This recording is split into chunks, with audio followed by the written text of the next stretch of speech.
goal Josh has been threatening, would you say? Well, I think Josh would tell you that, yeah. I think he feels like he ran over a black cat or something because he's hit the bar and a couple of times in recent weeks and keepers have pulled off worldly saves. So I asked him to be disciplined and sit in front of the back four, and he ended up being in the box, taking on two and scoring. So I'll have to have a go at him for that. You have had a go at him, have you? No. Joe Morrell there alongside him. Good opportunity for him. 5 seasons after his last start. Yeah. Strange for a young player that, but 22 and he did well, didn't he? I thought it was excellent, yeah. I thought all the boys were, to be honest. It was a young team we had out, and with the circumstances of the last couple of days in terms of the bug that's going around, the team changed like about 15 times in the last 48 hours for various reasons. So Joe was always going to start though, and Joe was always going to start because his performances in training have been consistent. He had an excellent loan last season at Cheltenham, and we wanted to keep him in and about it, and I thought he showed that today. And to keep going like he did at the end, technically never in doubt because he's a top player technically, but obviously the fitness levels, given the fact he hasn't had a lot of consistent football, just training, just shows his professionalism. And he wasn't the only one. I thought Webby was fantastic today as well. And it was a good game, dare I say it, reasonably comfortable against a Premier League side. Bailey Wright, good to have him back in a full game under his belt. Yeah, it's good. And again, the good thing is we sort of got people going, and I think that's why I'm very proud of the performance, because there's 4 or 5 in bed ill and not quite right, and even 2 or 3 of the subs were never going to come on because of their current situation. So what, is that a flu bug or? Yeah, just some mad 24-hour, 48-hour bug that all the boys have had. Been terrible really, but like Baker was starting today, and then Paul's out this morning, Pack in bed, like they've all had it. And like I say, we've done well really to come through it, because even the subs had to change the shape, which was a bit of a risk to be honest, but just to give the ones that needed protection a little bit of protection. Were you going to rest Marlon anyway? She's played every game, I think, this season. No, I was going to start Marlon. Well. Yeah, I was going to start Marlon. So, but no, listen, I think it shows that we've got good depth. Marley Watkins was going to play as well, but we need to get him going. Who wasn't going to play, Brownhill? No, Brownhill was going to play. Jay De Silva was going to play. Baker was going to play. Wright was going to play. Huntley was going to play. Pack. Joe Morrell, Brownhill, Callum, Fam, and then it was going to be Eliasson or Watkins. There's 4 or 5 that you might have picked. Yeah, so there's 4 or 5. On the bench will play. Exactly. How close were you to getting your boots back on? Well, pretty close, but McAllister thinks he's better than me, so we'll probably go for McAllister before me. Who would you like in the next round? Well, first and foremost, I think like a home draw. You know what I mean? If you can guarantee me a home draw, I'll take it.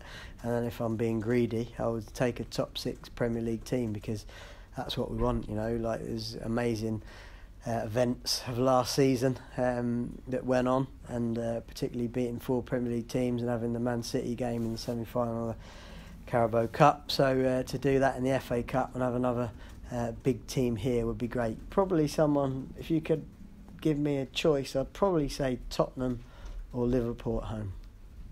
That's 5 Premier League clubs you've beaten in 2 seasons now in cup competition. But on the flip side, the Carabao Cup run affected the league form, didn't it, a bit last season? I mean, you happy your squad's stronger this season to cope with that? Yeah, I think. Yeah, I do. I think it is that touchwood. Last year we had 10 operations last year. Do you know what I mean? And 8 of those players ended up out for like 12 weeks plus. So that surely that couldn't happen again. But I do feel this year the depth of our squad is stronger. Yes, we've talked about wanting that little bit of sparkle that maybe we've got to try and create from within or improve on in January. But as a general rule, there's a man now for every position. And when you look at our back 4 and you've got not playing today Lloyd Kelly, do you know what I mean, Callas, Baker, Pisano, that's your starting point. Strong at that area, and then everywhere else I think comes into its own. You're in a strong position in the league as well after this run, and January's come along. Is there a sense that there's an opportunity to grasp here, do you think? Well, I think there's a lot of championship clubs, particularly in that sort of top 14, 15 spots, will feel like we're going to have a go at it. And it's catch-22, do you know what I mean? What is having a go at it? Sometimes having a go is actually keeping the team spirit, keeping the ones you've got, building around. If somebody comes available that's affordable, accessible, then of course we'll do it. And whether that happens or not, we'll see. But what I would say is if I had the players that I've got and in the form that they're in, then I'd be more than happy, of course, to go the remainder of the season with what we've got. Is it a big shopping list or a small one?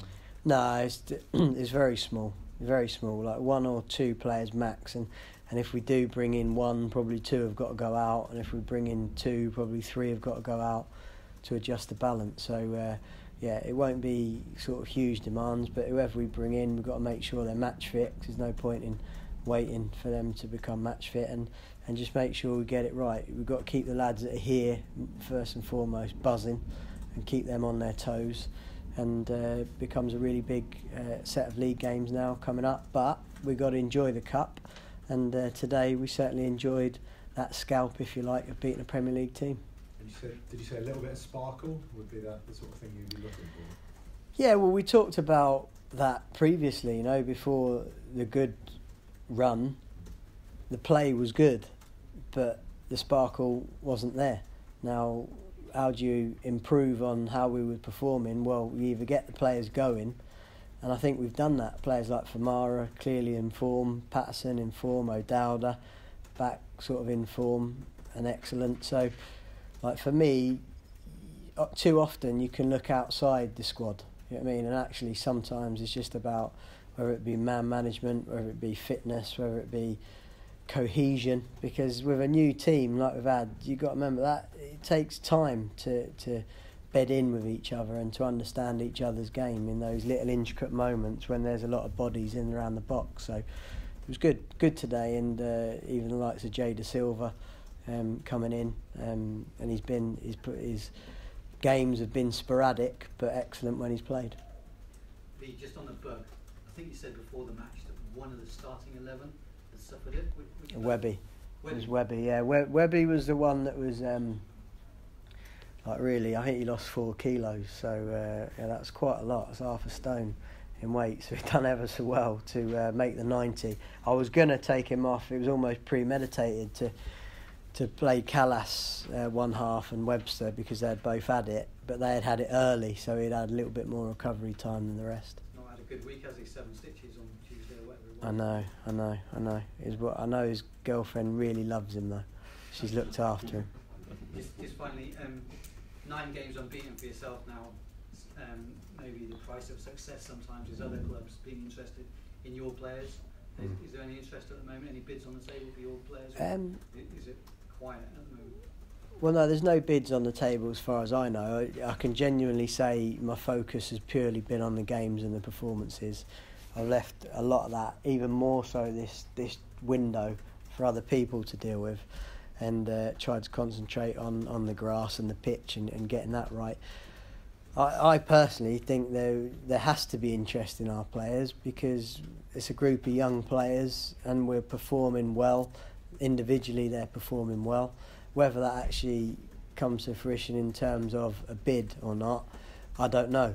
We don't need to sell, and everybody's on decent term in terms of contract wise, so again, if we did sell, it would only be because we wanted to do that, because we felt we could improve the club in other areas.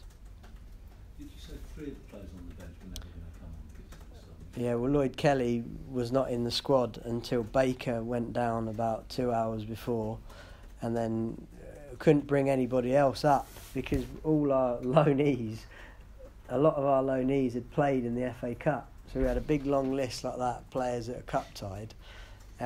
Then obviously Sam Pearson comes up from the under-18s, we pull him out of that game, and then Baker goes down, so it was a case of who else do you pull up, and there wasn't. The next one was like a 16-year-old, so it was a case of just saying, look, Lloydie, just do us a favour, get in at like half hour before kick-off and see what you can do. Don't go anywhere near everybody else. Exactly, yeah. So there was no hand slaps, it was all elbows today. Anyway, all right. Cheers. Cheers, guys.